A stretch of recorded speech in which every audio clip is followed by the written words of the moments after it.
Good morning, everyone. Good morning. Good morning.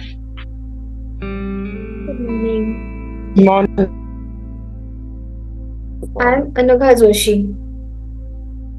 Today, today we are going to see collection data types. Last week we have seen about strings, different data types, and string methods.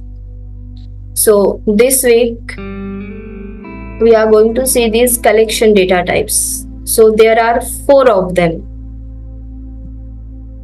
Those are list, tuples, sets, and dictionaries. So we will see one by one.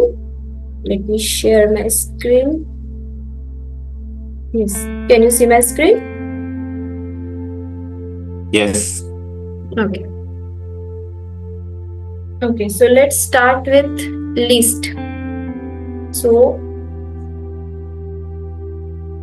we have seen that I have specified about the list in the last lesson. It is a collection of values.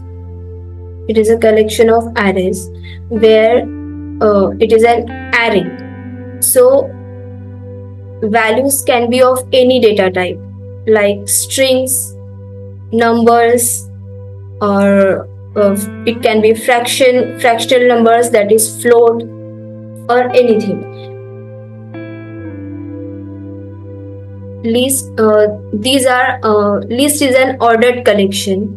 It allows duplicate values and it is mutable. That means we can add, we can delete, we can insert in the list, in the created list. So let's see how we can create the list. We can create it using the square bracket, and we can insert the numbers or string. Numbers are not quoted like that, and string is quoted. So let me define a new list for strings. It is a comma separated list. That's how we can create list. There is one another method. Let's check that one as well. We can create it using constructor, using list constructor. That's how. And this parenthesis, we have to add one more parenthesis. In that we can add this list. This is a list of string, different names. Let's try to execute it. This one I want to print this list, second list. Okay, here we can see L1 is printing this list here, and this one is printing like that here. So that's how we can print list. As it is an ordered collection, it has its index value. That means we can access all these items using the index, which starts from 0, 1. These positions have their number with 0, 1, 2, 3, 4, 5, 6. So how can we access those? Check this one here. How to access using index number. So let's see. We want value at position 3. That means 0, 1, 2, 3. So it should be printing 50 here. Save, execute here. So that's how we can access using index. Then also it has a negative indexing. It starts from the other end, that is from the right hand side, from end of the list, which starts with -1, -2, -3, and on, and so on. So we can access those values using negative index. So that's how. So if I say -3, that means -1, -2 and -3. We should be getting 40. Save this. Let me clear up here. So it's printed here 40. That's how we can use negative indexing to access those numbers. After that, After that, we are going to see different methods what we can use with the list. Different kind of operations we can perform with the list. So let's see. Now I have this list here. So what I will do,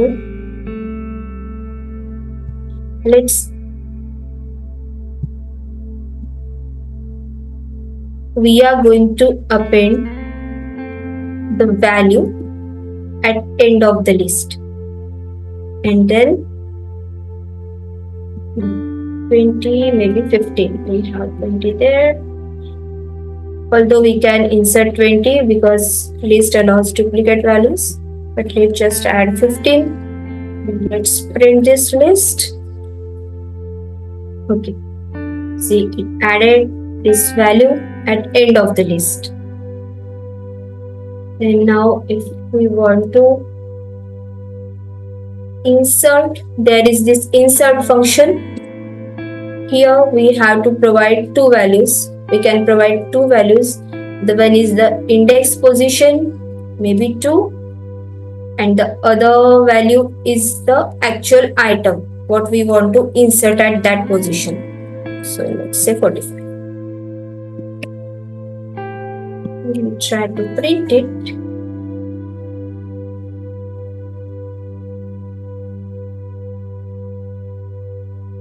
Save this. So what will happen here at position 2, that means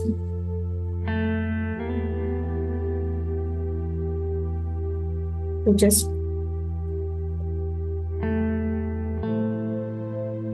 comment it out.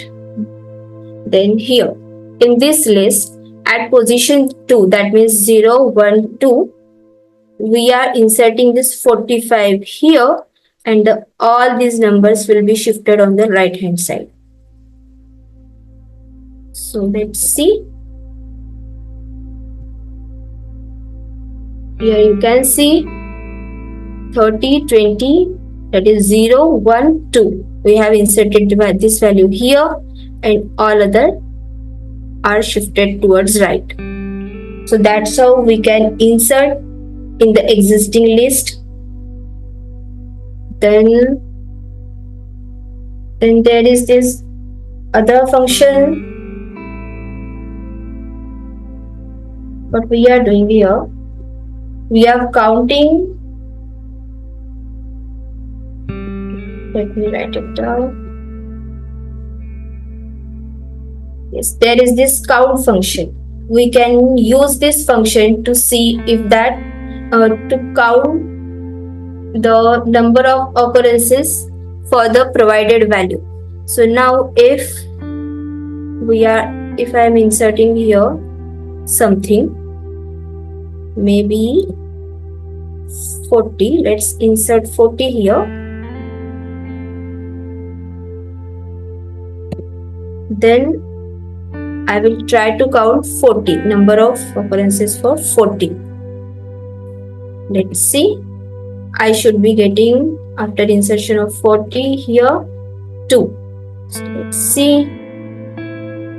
Okay. So count function returns the number of occurrences. Clear this. Then there is this another function we can use. Now if we want to see the index position of a specified number, so we have this index method where we can specify the value, maybe 50, and we want to see the index position for 50 here. So it should be 0, 1, 2, 3. So that will return 3.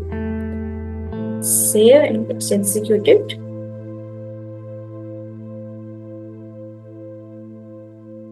Oh, okay. Wait. And this one we can see here. Okay. And this is correct. That was also correct. But here you can see it is at position 3 and this one is returning this value here. Now something again we can try with this. If we want to see if the specified value or item is present in the list, what we'll do, we can check it using the in operator. We are checking if 15 is present in that list. So that's how we can check that returns boolean value false or true. If it is present, it will return true. As it is not there, it is giving us the false value. So those are some methods with the list. After that, we have some methods for removal of items from this list. So what we can do, here we have some methods. So how we can use them? Using the list, this remove method will remove the specific item from the existing list. So let's say if I want to remove 10, maybe 10, and let's print that list.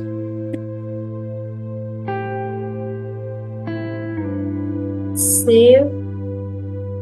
It's clear here. Yes, so it has been removed from the list, you can see here. So that's how we can remove specific value. After that, there is this pop function using li dot. This function, it will take out the last item of the list. So now as it is here, that should take out the 60 from the list. And let's print this again. Let's print this list. You can see. Okay, so what is happening here? If you check this second statement here, 60 has been removed from the list, and this function returns the value. That's why when I use this statement, it is returning the value which has been removed from the list. So this is the output. Then with the pop function, we can specify the index position as well. So if I want to, maybe at 3, if I want to remove the item from index position 3, that should. Okay, so from this list 0, 1, 2, 3, it is taking out the 40. As I told you, that returns the value. So we are taking out 40 from position 3, and then the list is this. So that's how we can use different functions for removing those items. Then after that, again we have this. We can delete the list using del keyword. How we can do that? That's how. Specify the index position again. So it will delete the item from that list at position 1. That means the second position. Save. see.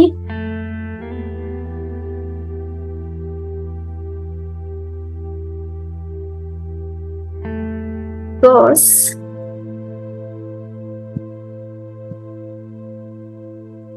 0, 1, 2. Okay, now it has been removed. Oh, I didn't print that. So let's print this again. Now I haven't printed that. Save this.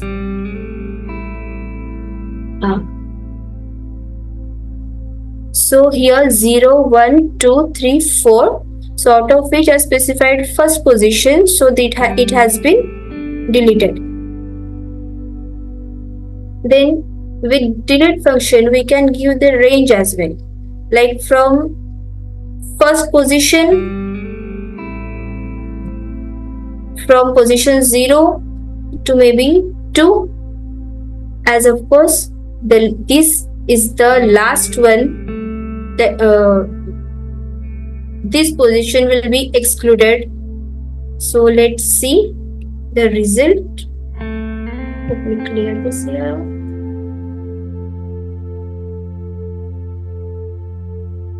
Okay, so from this list, what you can see, from 0 to 2, that means 0, 1, 2. So 2 is excluded. That's why we have deleted 2 numbers from this list and the other list has been printed here. So that's how we can use the del function, this del keyword. After that, maybe we can try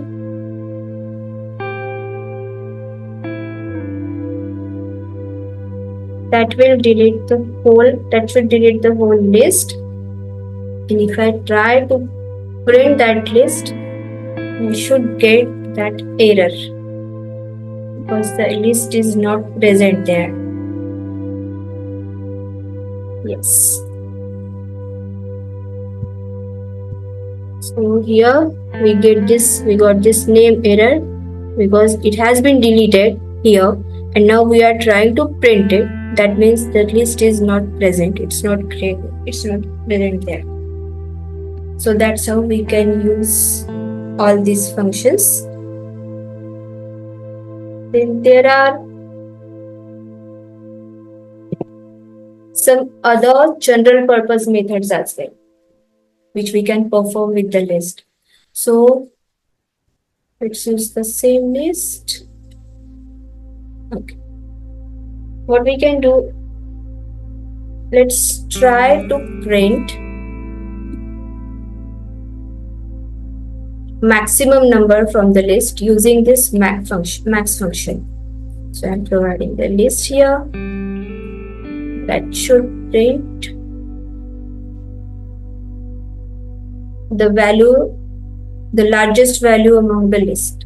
Let's see, it is 7. So minimum value.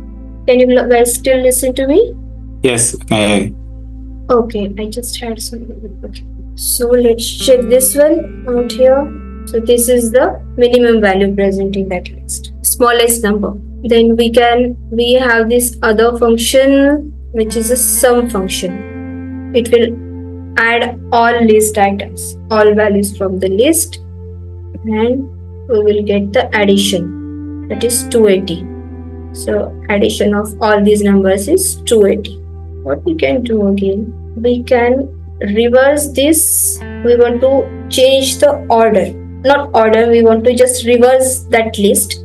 So we will use this reverse function. Then we'll try to print that list again. So that should be 60, 70, 40. Yes, 60, 70, 40 in reverse order. So that way we can reverse the list. Now you can see here we can sort this list. So let's try to do that. We can sort this list. This is a function. So by default it is in increasing order. So that should be from 10, 20, 30 like that. So let's see, 20, 20, 30, 40, 70. So that's how And again, if we want it in a decreasing order, what we can do here, there is this, we can set this property to, by default it is false, so I want to put it true. So that should sort the list in a decreasing from 70, 60, 50, 40, like that. So all these operations, all these methods we can use with the list. There is something again, yes. As we know, the values can be of any data type. It can be a combination as well. So if we want to add a string in this, like now it's numbers and string together in this list. So all these max function, then minimum then mean function, then sum function, all these functions will not work on this list anymore. Sort even will not work on this list because it compares the value. So that's why this will not work, but reverse function should work here. So we can try that one. It will just print in this order, in this manner. So that should print from right to left. I'm getting this error. Let's try to execute it. Here you can see it started from right hand side, 60, 70, 40, then this string, ending the remaining units. That's all. So this is all about list. We have seen the other functions and other methods in the class lessons, the uploaded class lessons. Now we'll see the next is tuple. The next collection data type is tuple. So let's look into that. Tuple is similar to the list. It is an ordered collection. Then it allows duplicate values, but it is immutable. That means once it is created, we cannot add anything, we cannot insert, we cannot delete. So let's see how we can create it. So tuples can be created using this round bracket. Again, numbers are not quoted and strings are quoted. It is a comma separated list. So let's try to add. This is a tuple.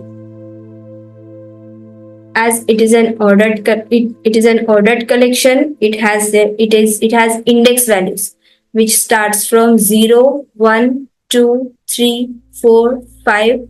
Also it has negative indexing, that is -1 from right hand side from the end of the list. Yes, so that is -1, -2, -3 and so on. There is again in tuple, we can create it by using the tuple construction, tuple constructor. So let's try to create it with tuple constructor. Again, one more parenthesis in that, one more bracket, and here I'm providing the value, adding the value. It is a comma separated list. Okay, that's how. But if we try to create a tuple with just one value, here we can see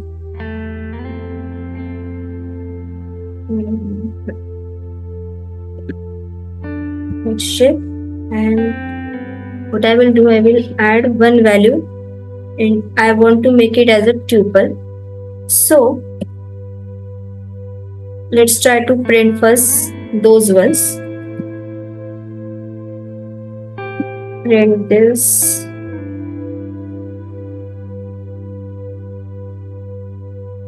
Now here it will display the second one, so I need to change the name. Okay, So if I try to print this, clear it here, that should display this one, this list. So let's see. Oh, okay. Take something.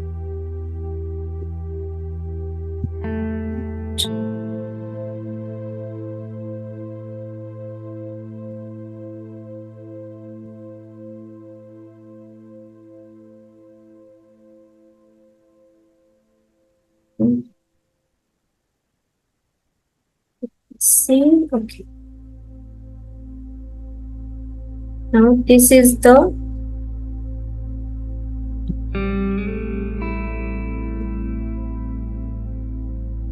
this list is printing here as a tuple. Now what I had done before,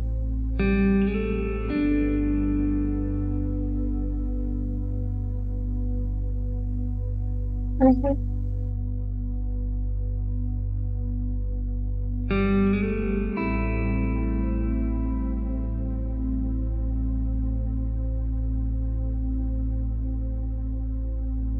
okay. We cannot have variable. So that's how I'm declaring it.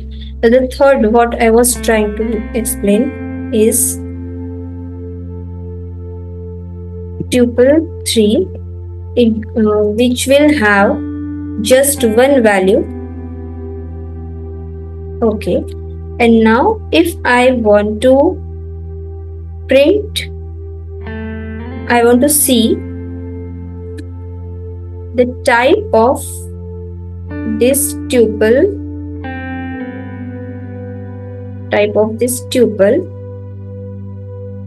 it will not print type tuple. So why? We'll see that. As you can see here, it is a string. So we cannot declare a tuple with just one value. If we have to do so, we have to do it with the comma at end of this value. So now if I go ahead and try to execute, yes, now it is a tuple. So that's how we can create tuples. We can access their values using the index position.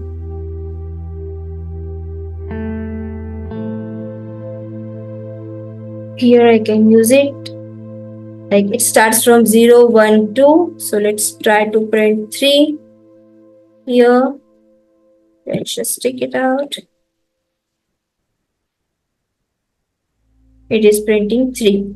So I'm trying to print the value at position 2 from this tuple. Then also it has a negative indexing.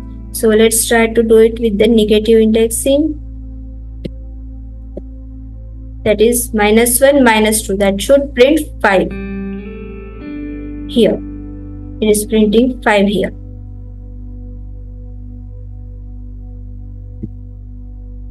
Then,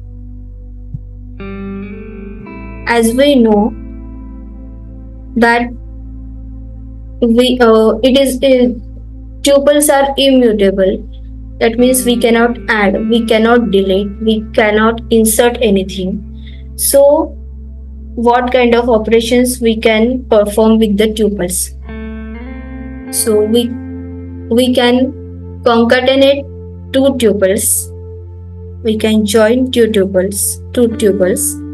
So let me declare the other one. 3, which will have, I'm trying to use constructor here with values, with string.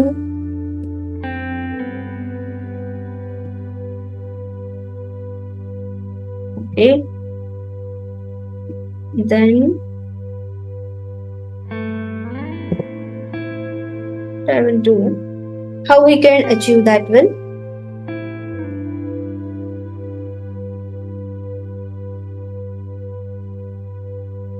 we can use to concatenate two tuples. We can use the operator bracket tuple 2 plus operator tuple 3. So I want to join these two tuples, and so it will add this one at end of this this list. So let's see the output. See, this is the first one and this is the second one.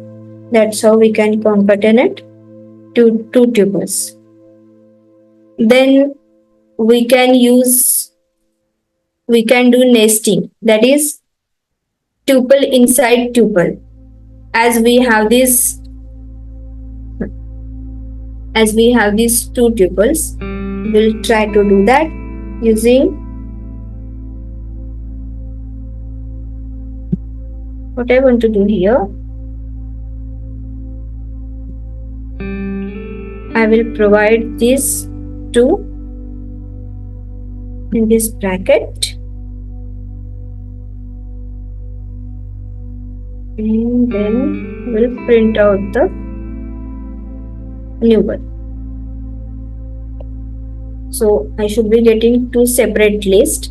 So we can see these two separate tuples inside a tuple. So that's how we can do nesting. After that, we can repeat the existing tuple. How we can do that? We can do repetition. So like the first tuple, that is maybe this one, we can multiply that one maybe 3 times. Let's do it 3 times. So it will repeat for 3 times.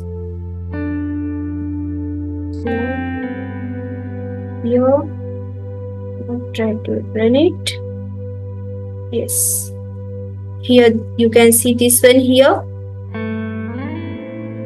It has repeated this one 3 times. Up to here 1 time, second and third. So that's how we can repeat those tuples. After that, what we can do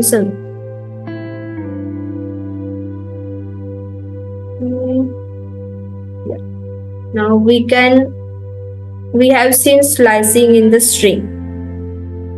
So we can perform slicing in the tuples as well. What we can do here, in the same one, let me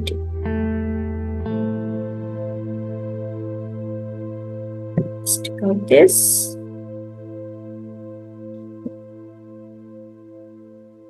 Now what we do, we'll try to print this one. From it takes two values like range, from which position, from one position to the other position. So let me specify that value from position 1, index number 1 to index number 3 maybe. Let's see the output. Clear this. Let's check the output. It is 2 and 3. Here you can see it is starting from 1. That means 0, 1, 2 and 3. As we know that the last position, the ending position is excluded. So that's why it is printing 2 values. So if I enter here maybe, that was 3. So 5. 0, 1, 2, 3, 4, 5. So that should print from 2 to 5. Let's see. Here. Then also we know, if I don't specify the last position, the ending position, it will take the value from 0, 1 and until the end of the list. That should print. Let's see. It is starting from position 1 to the end of the list. Here you can see that's how it printed. So now again we know there is a negative indexing. So we can start from -1. So it will print from 5 to the starting of the list. Let's see. Yes, so from 5. Because this is the end index, it is excluded. That's why it is not printing the value at that position, which is 6. It is starting from it is starting from the first, because we have not specified.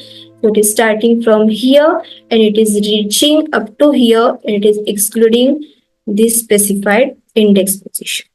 So that's what we got here. That's how we can do slicing. After that, again we cannot remove values, but here we can delete using this del keyword. We can delete tuple, yes, maybe 2, and then let's try to print that tuple. We'll again get the same error because we have deleted that, and now we are trying to print it, so we'll get the same name error. That is, it is the tuple is not defined. So let's check it. Here we have deleted and we are trying to print it, so we got this error here. So all these different operations we can perform with the tuple. Also we can check the length of the tuple using this length function. So let's see.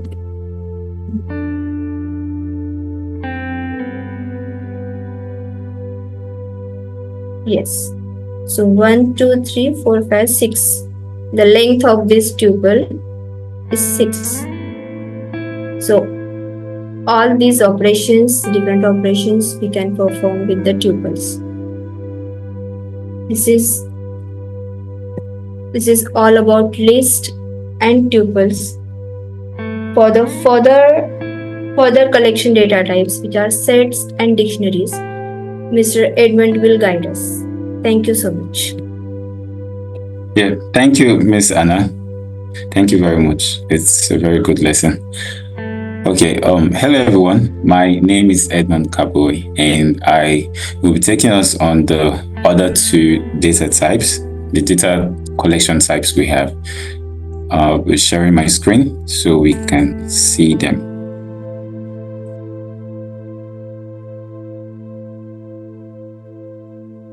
Okay, so now we have seen the list data type collection. We've seen tuples.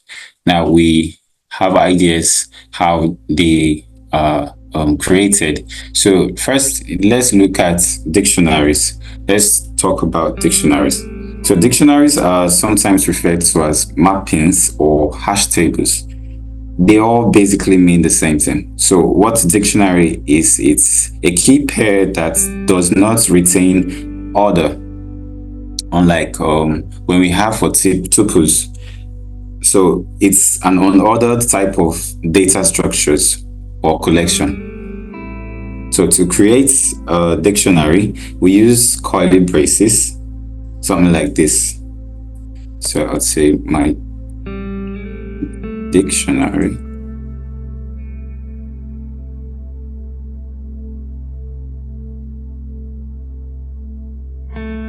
In a curly brace.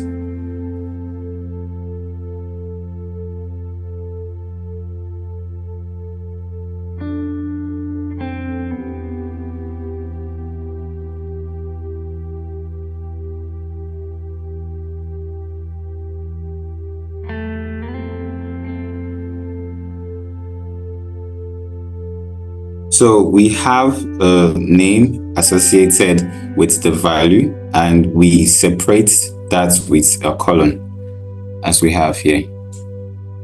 So if we add more items, we can separate them with a comma like this as well.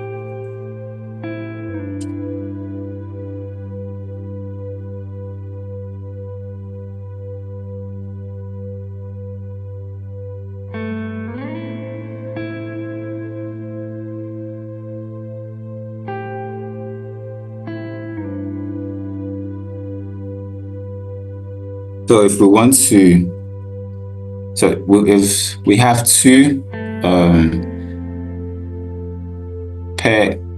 pair of name value pair here. So let's say this is a dictionary, and the dictionary holds first name, and it's also has followed by the value. So now I'm using name 1, name 2, but these keys can be any name. So it depends on the type of dictionary you're creating. So you can also look at this as the basic dictionary we have, where we have words and their meanings.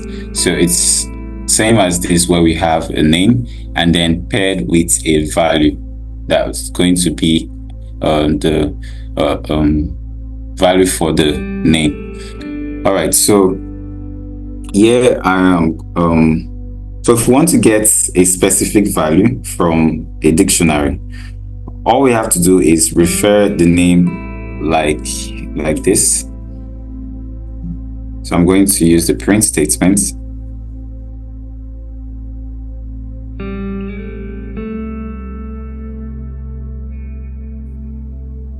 And I'm going to print the variable where I've stored the dictionary. And I want to get a specific key. I want to get a specific value using the key name. So I'm going to use name 1.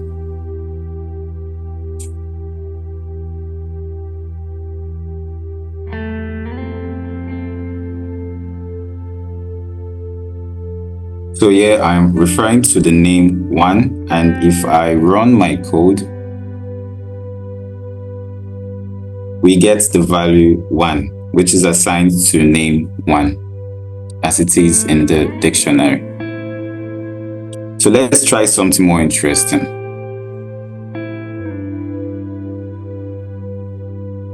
I'm going to comment this out.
So here we have a dictionary which is called device 1 dictionary, and inside this dictionary we have several different key value pairs. So here our device brand is Apple, and the OS is iPad OS, and the OS version is 13.5.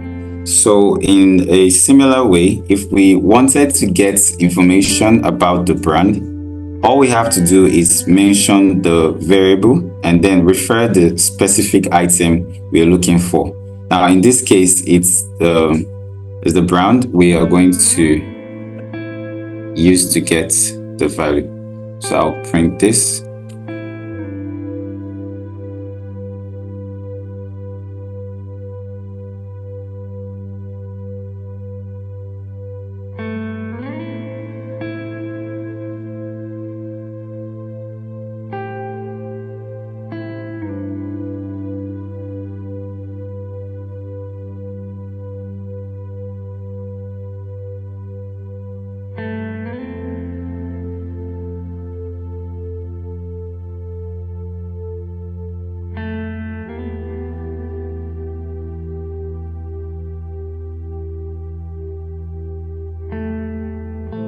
I'm going to run this. Now, when we run the code, we get Apple. So because Apple is the value for brand, so this way we've been able to successfully print the value for a particular key. So recall that this is the key and this is the value, and the rest of them makes up the dictionary. So suppose we wanted to find how many items are in this dictionary. We can use the length keyword just like Miss Anna did for the list. So let's look at something like that. So I'm just going to add the print here. So I could say len, and I'll close the bracket. But this time, I want to get the length of the dictionary. So I'm going to take out this one.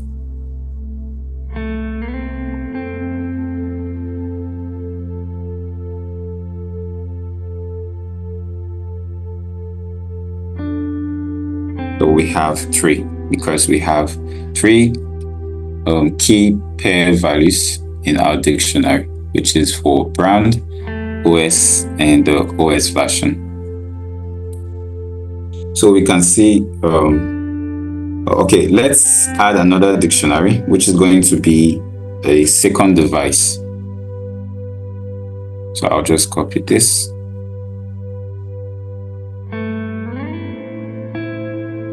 And I'll name this device 2.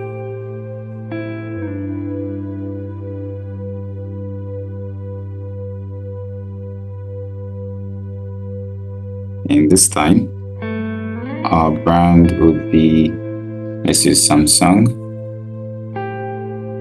And the OS is Android. And the version should be 10.1.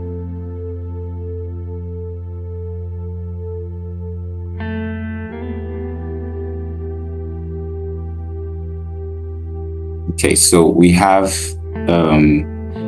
2 dictionaries. We have for the first device, device 1, and then we have for device 2. And so this time the device is an Android device, and the brand now is Samsung, and the OS is Android. And also the OS is version 10.1. Now we can get the list of all the keys in our dictionary by printing like this.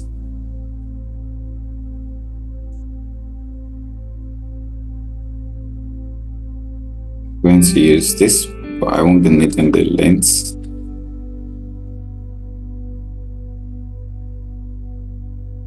So I want to get just the keys, or let's get the values first. So let's get the keys first before the values. So to get the keys, I'm going to print like this. I'm going to call the name of the variable, and I'm going to add the .keys keyword and an empty parenthesis. So this is going to give us the key of the dictionary 1. That's for device 1. I'm going to copy this. Now change this for device 2.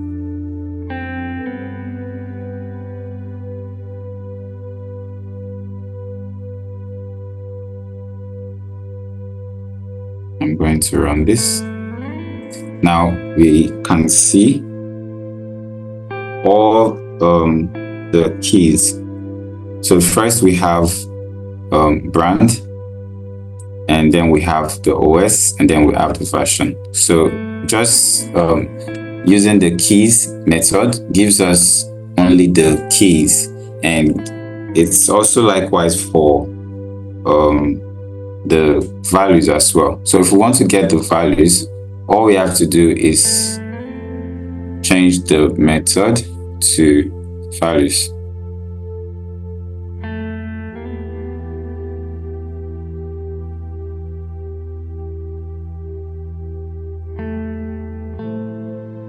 I'm going to save this and I'll run, and we get only the values from the dictionaries. So now suppose we wanted to add some additional data to our device or the dictionary. Now we can as well do like this.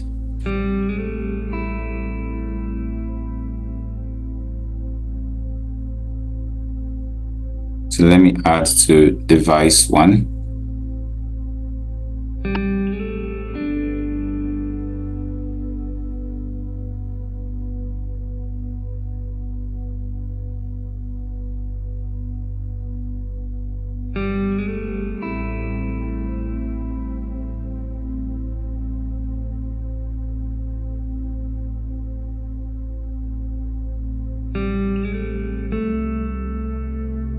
So assuming the device 1 is a tablet, we want to say that it's a tablet and it's true.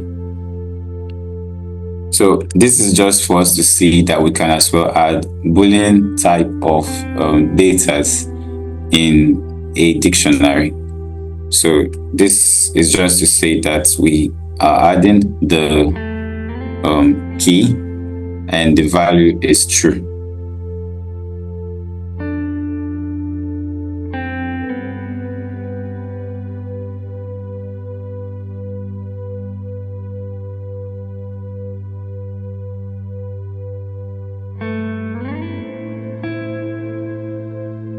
So in this case, imagine that our device could potentially also be a tablet or not.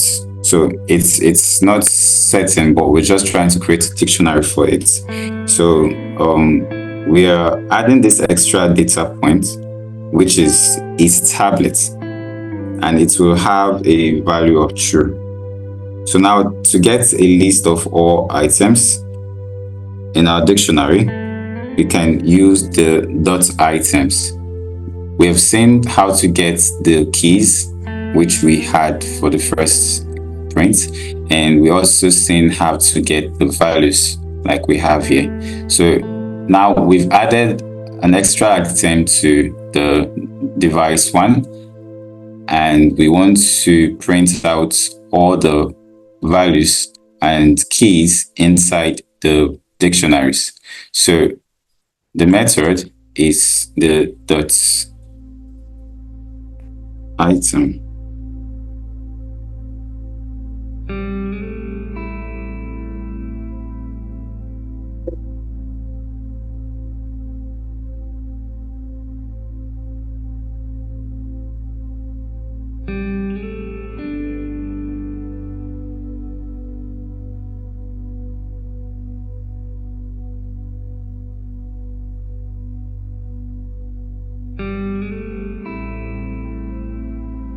Going to save this.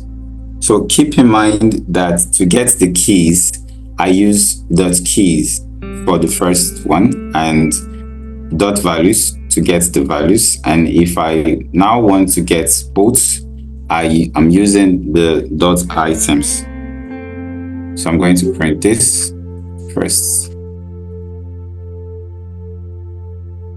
Now we had the keys, we had the values, and in this print, I'm going to reduce the screen.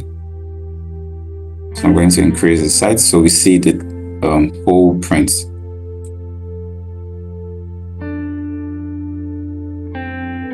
Now, in this print, using the dot items, we have the key and the value for the dictionaries.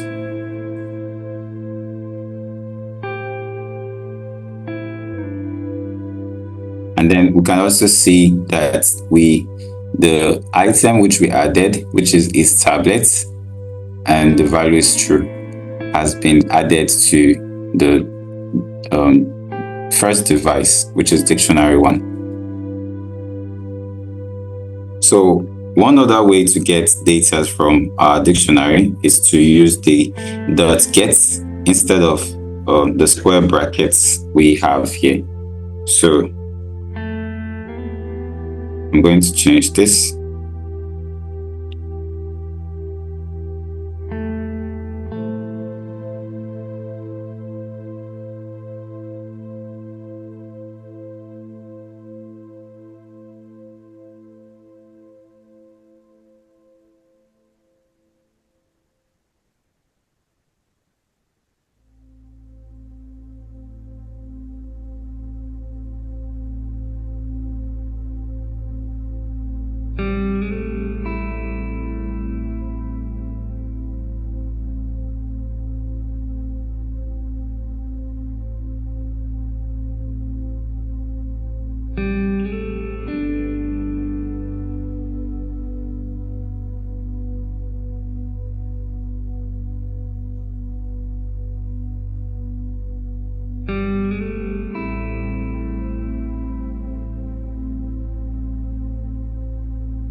And with this, it would return the value of the specific name that we've supplied here. So we want to get the value for the key we've specified. In this case, we are doing for the both. So I'm going to clear this. And now run. So you can see that dictionary 1 has tablets, has a tablet, but dictionary 2 does not have a data about tablets. So we have false or none for dictionary 2. So suppose we want to display a particular message for dictionary 2. Let's say a different message if there's no data about tablets like we have here. And we maybe if we leave it at none, it might give the user a wrong message, or the user might misunderstand this. So let's say we want to give a particular message. So instead, we want to put unknown to help the user understand better instead of none.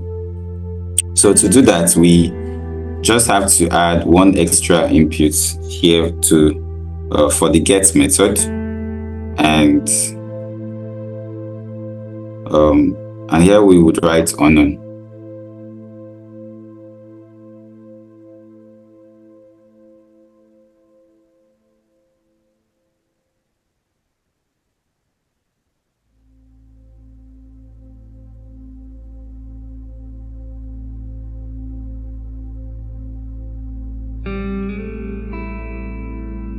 So now we will get the outputs for the device 2, since we don't have the tablets in device 2. We get it as unknown. Sorry, my spelling isn't correct.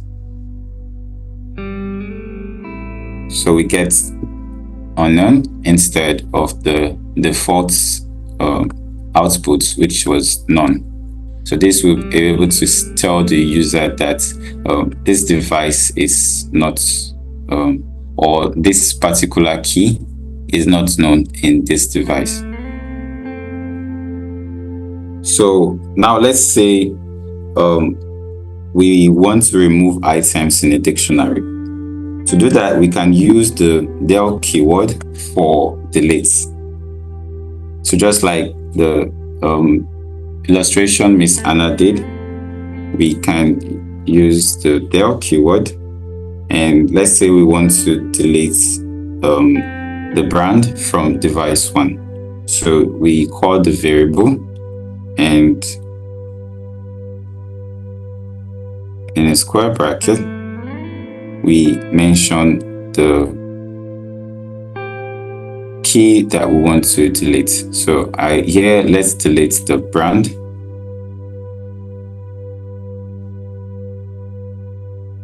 and we are going to print this to see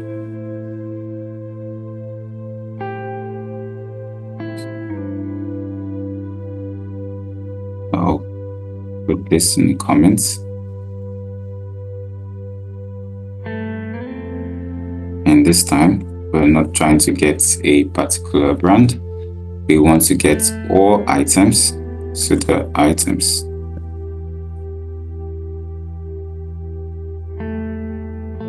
So I'm going to run this. So we deleted the brand. As you can see here, we have just the key OS, starting from the key OS and the value iPad OS, and we no longer have the brand, but we still have the added key and value we added after. Now another way to do this is to also use the .pop. This time, instead of square brackets, we'll just use the parentheses here.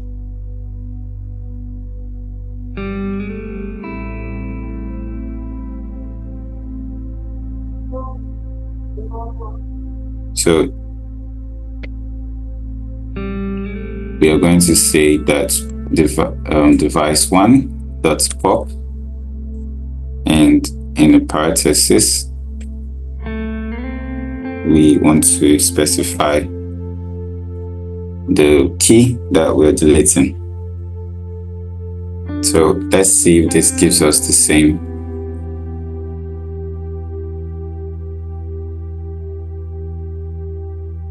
output. So I'm going to run this,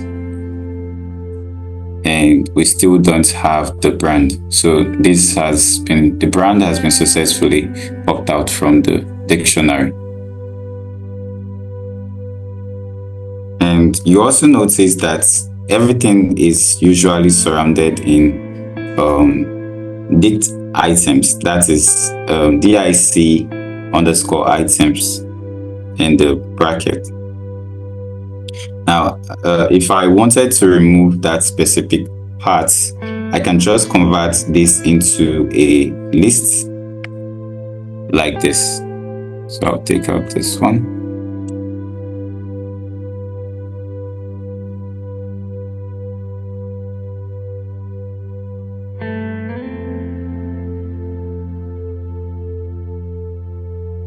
I want to print as a list. And I'm going to close the brackets here.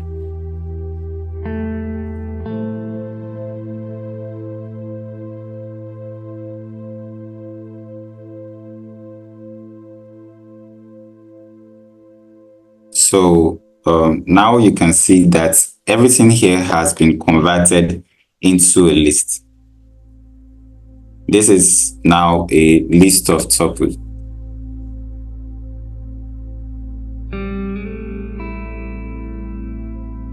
All right. Now,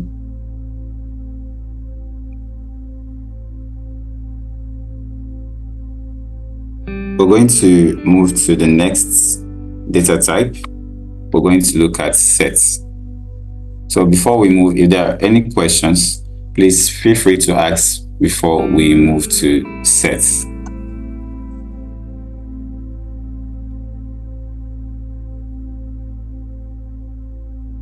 So I guess everyone understands.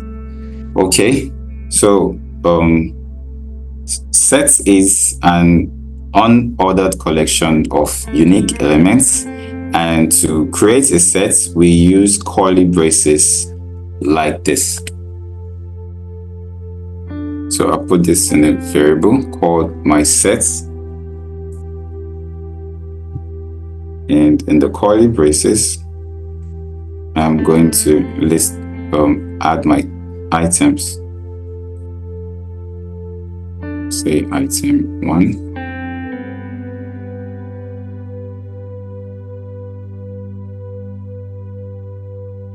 item 2,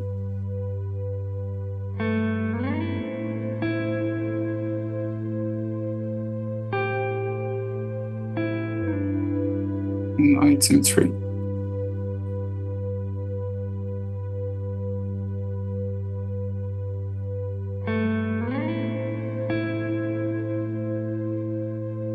Now, each item, if you noticed, each item is also separated by a comma. So let's add the prints here for us to see how this is displayed.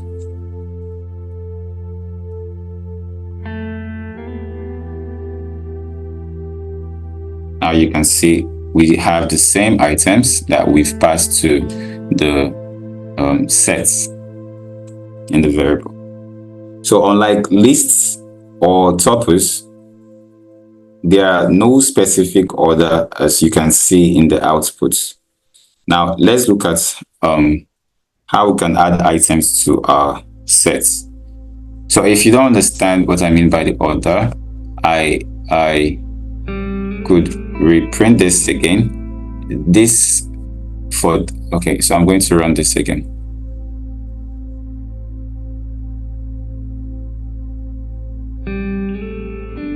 Let's say I want to put item 1 here and item 2 here.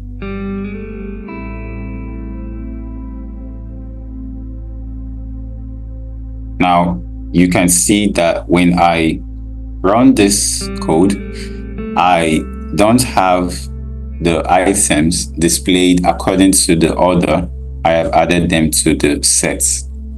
Unlike when we had for the lists and the tuples. So recall that lists and tuples are ordered collection types, and here for sets is unique, but they're not ordered. So we have item 2 displaying second here and item 1 as the last. So it's always in an unordered output. Now to add an item to our sets, we simply use the .add method.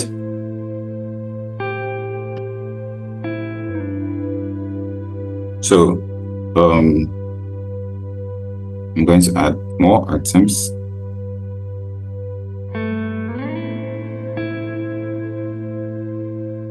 Below. So I'll say my sets, let's add, and let's add an item 4.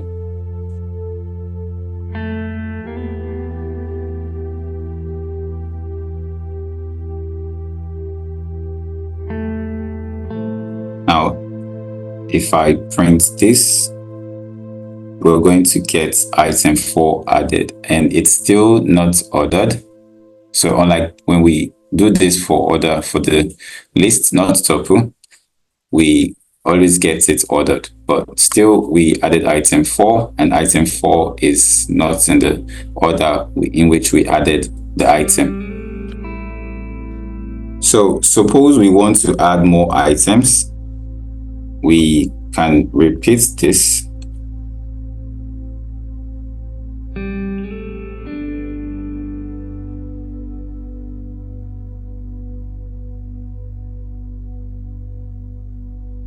I'll give this item 5, and I would repeat this as item 5. And And in this case, we have added item 5 twice. And I'm going to print this. But it displays 1, even though we added 2.add commands for the items. So this is why set is unique, because it does not allow repetition of data. So any duplicated data would be will be taken as 1, will be outputted as 1.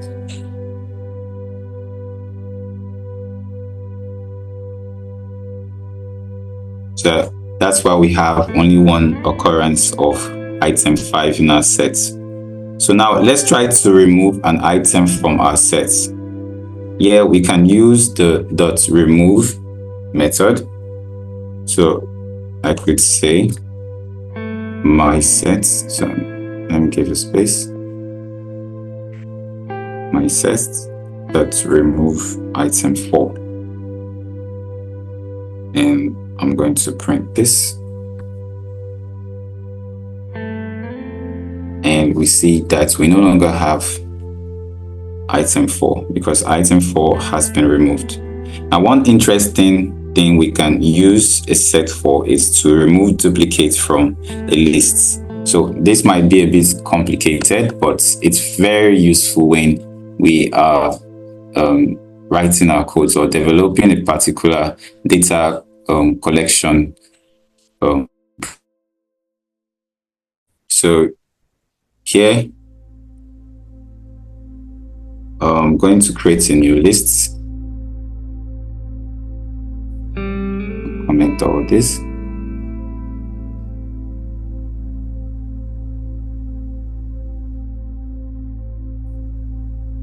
So let's try something experimental. So let's say I have a list, and I'll call this my list. So remember, we use square brackets for lists. And in this list, I want to have numbers. So let's say 1, 2, 3, 3, 3, 4, 4, 5, and 6. Yeah, this should be enough. Okay, let's just add one more. Let's say 1. Now, you should also note that we can't do this in. Okay, so let's just get to the next part. So I'll explain so you understand better. Now, I want to pass this into a set. So I'll just finish typing this. So my variable for my set is my set, and this will be equal to set. So just like we cast for lists, we are doing similar to this set. So my set now would be my list.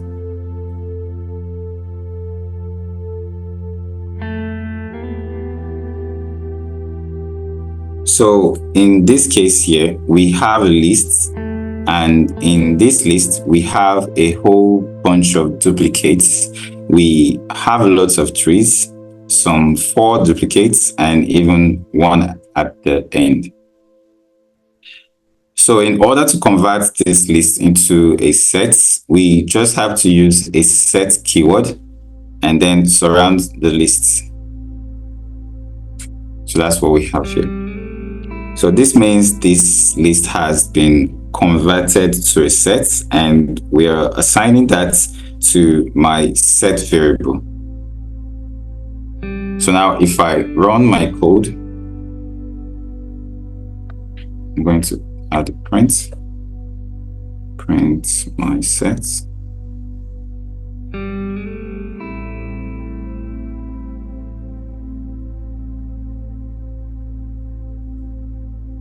I would get only the unique data items.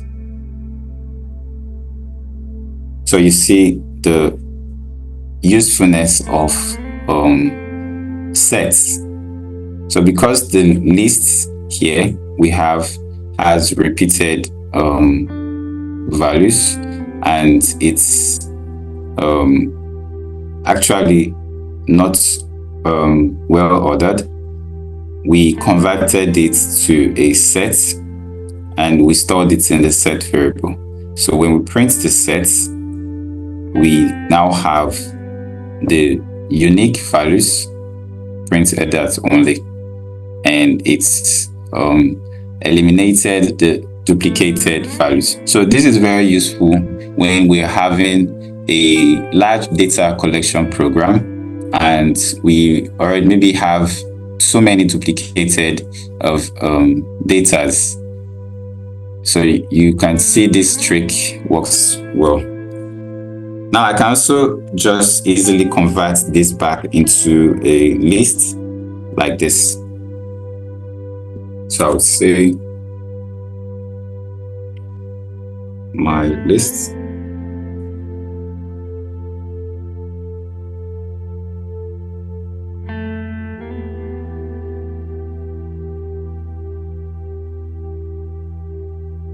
To list, and this time we're casting it on the sets, which is my sets.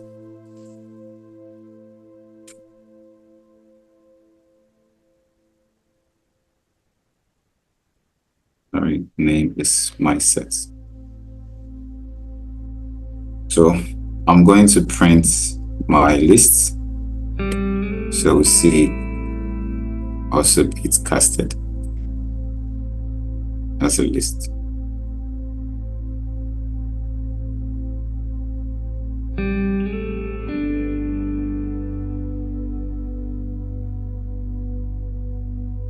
So here you can see I have converted this my sets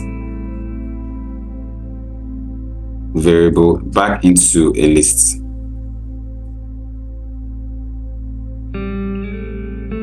And in this list, all the duplicates have been removed. Unlike the original list we had earlier, which had several duplicates. So this is an interesting trick we can use to remove duplicates from lists. And also we can easily remove all elements in our sets by using the .clear method. So let's see my sets. That's clear.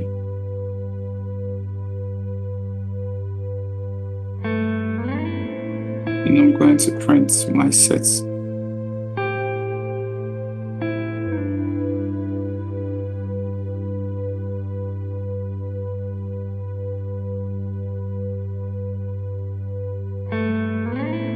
I'm going to clear this so we see it properly.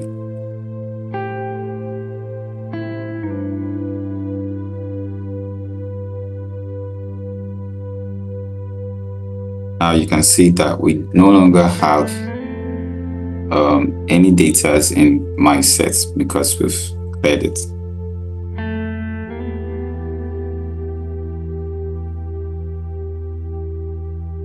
Now let's make this more interesting.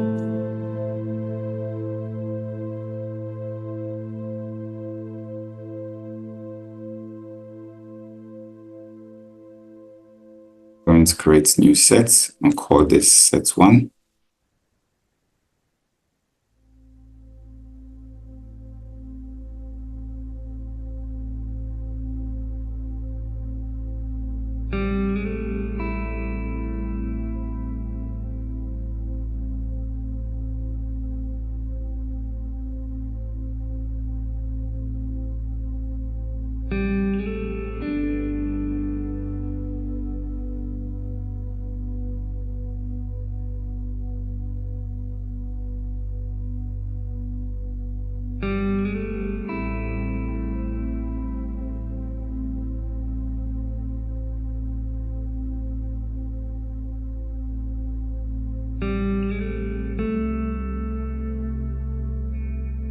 And I'm going to create another set, call this set 2.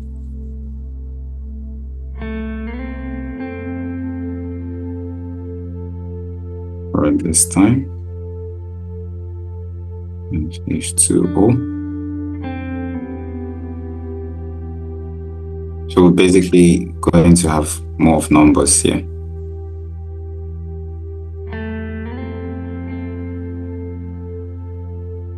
Sorry, this would not be.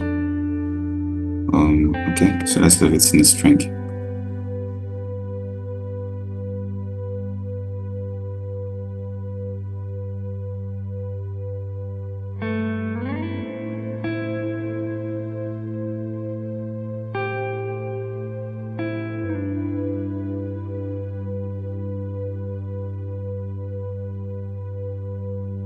I have set 1 and 2, and you will notice that in set 1 all the data items include some type of alphabetical letter, and in set 2 all the items include some type of numbers.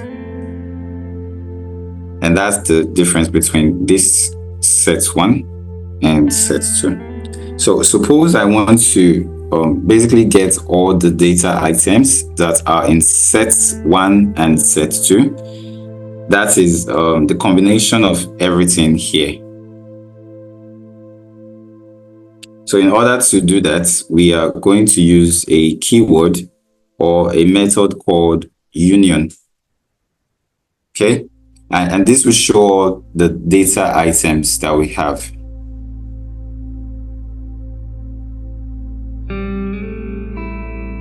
I would say I'm going to put this in a third variable. And what I want to do here is to make sure we have all the data. So I would say set 1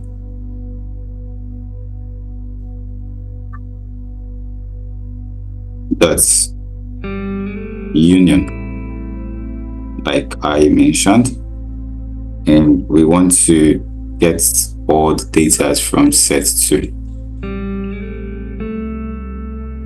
So I'm going to print this.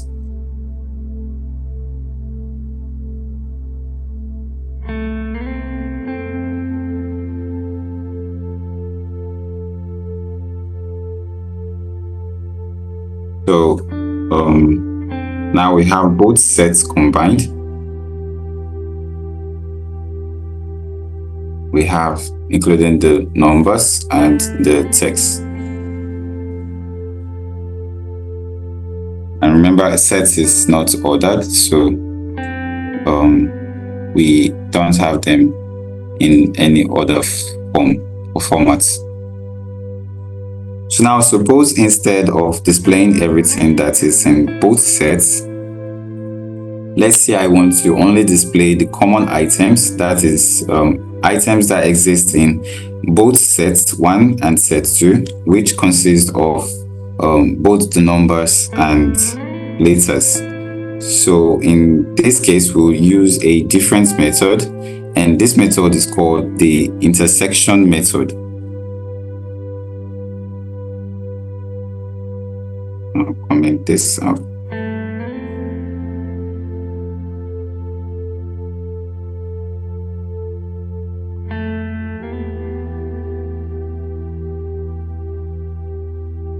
This is the intersection.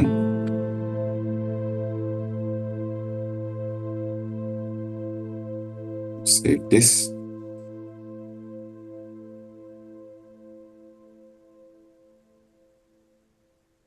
So now you can see the two items that are common in both sets, which is H2O and mouse. There are some other interesting things we can do with sets aside from getting the data items that are common between sets. We can also get the difference between sets. So for instance, let's say we wanted to get everything that is unique in set 1 that is not in set 2. So these are basically items that we can't find anywhere else but in set 1 alone. So to do that, I will use a different method called difference.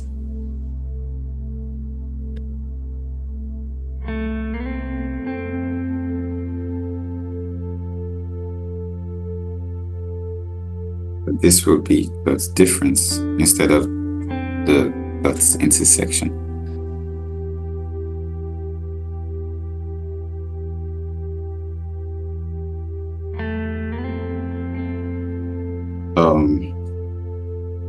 Now we can see the items that are unique to set 1. So you understand the order. We said that we want the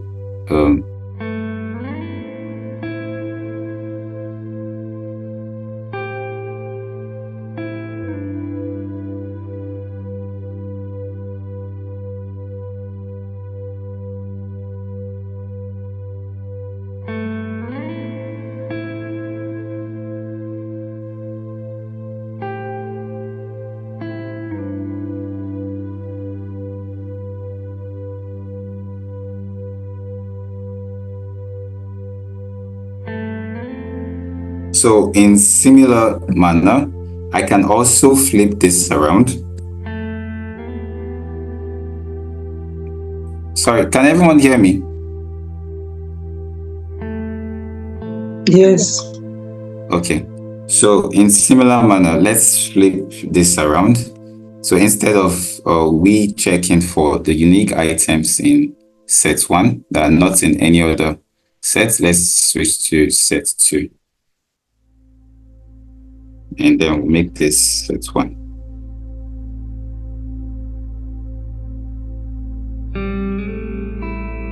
And I got all the unique items that are in set 2 that don't exist anywhere else in the other sets. So suppose we want to remove everything that is common between set 1 and set 2 and show only items that are unique in set 1 and things that are unique in set 2. To do that, we will use the method called symmetric difference. So I'll comment this.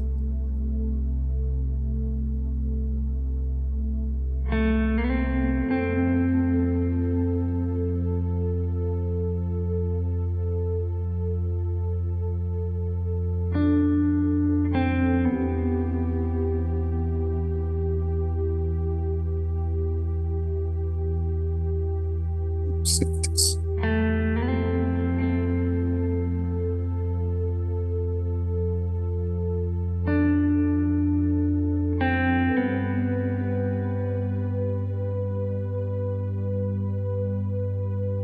So we've been able to get that.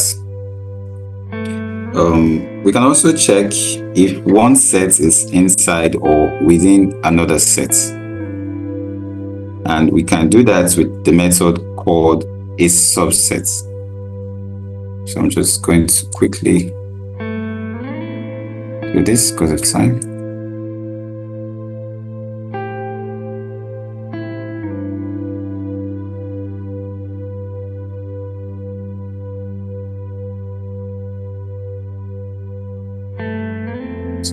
Going to run this.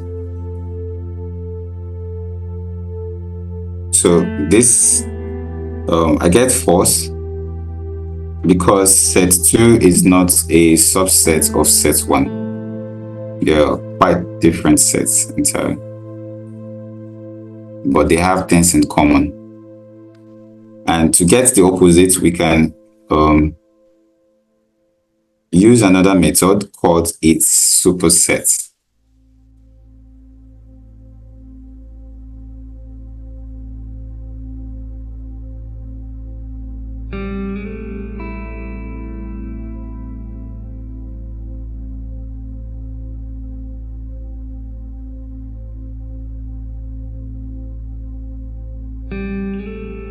But suppose we, now it's still false because they are not super nor subsets. They just have particular items in common. So, but suppose we had a set that looks like this, for example. So I'll just copy this.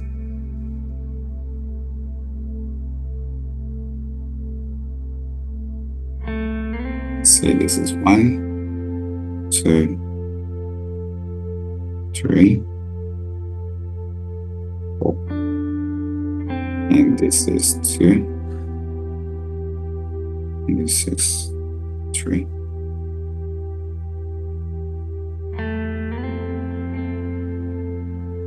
Excuse me, what of making the numbers to be number instead of strange? Yes, you can, but for these data type collections, I just want to make them strings.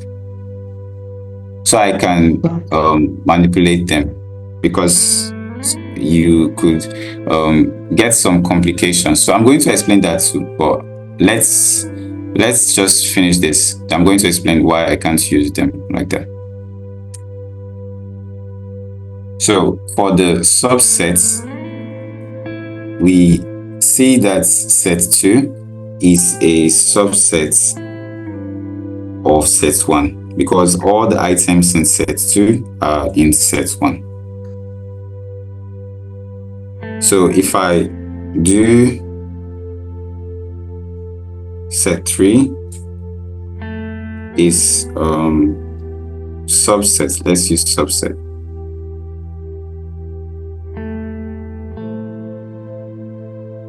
Because set 2 is a subset of set 1. So if I now say set 3 equal to if set 2 is a subset of set 1, we are going to run this, and we see that it's true, because set 2 is a subset of set 1.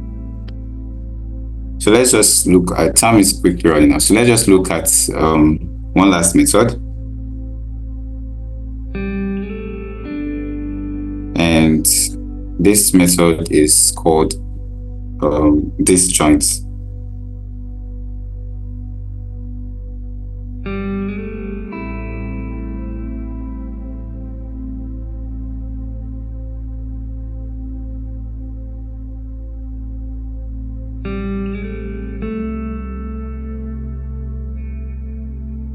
Is disjoint.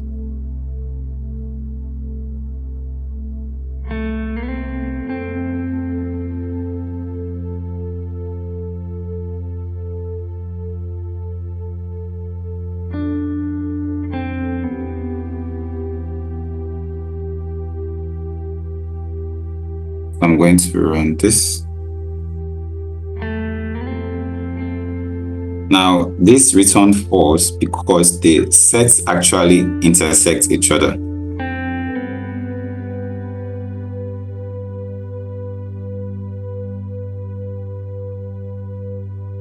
So if the sets does not intersect each other, like we have here, let's say we have a completely different set, or let's just try that example. So let's say if we have 5 here, and we have 6, okay. So, and I want to check if set 2 is disjoint with set 1. So I'm going to save this, let's clear this and run, and we get true, because set 2 is disjoint with set 1. So they don't have any common datas.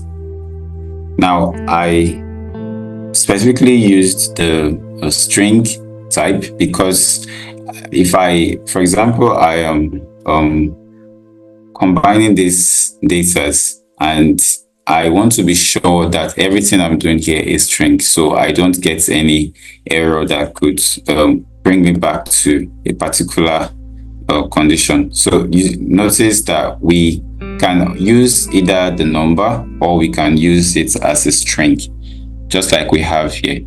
When we had the numbers for the list, and we converted it to a set, and then convert it back to a list. So either ways, you can still print the number, or you can print the set. So you can as well see the different type of data here. Now, although all of them are all in strings for this illustration purpose, but you can see we can have complex type of data in a set. But just like when we are sorting our data, let's say we're having a data collection analysis program, you definitely want to sort your data. So you don't want to mix different type of data types. When you're collecting data, you want to make sure that maybe a variable is going to hold unique type of data. So this is something you also have to do on your own. You have to sort the data, make sure they're in the right variable, and then when you run your program, you're certain that you've cleaned up your data, and what you have there are the data that are expected to be there. So I'm just trying to follow a program in this illustration, but you can have you can have it as an integer. All right, is there any other question? And is that clear? I don't know if I was able to explain better for you. Yeah, it's okay. Okay, so is there any other question before we end the class for today? All right, so if there are no questions, okay, sorry. I said none for me. Oh, okay. All right, so we can call it a day, and I wish you all success in your assignments and lessons. So do have a lovely weekend. Thank you. And feel free to reach out. Thank you. All right. Thank you.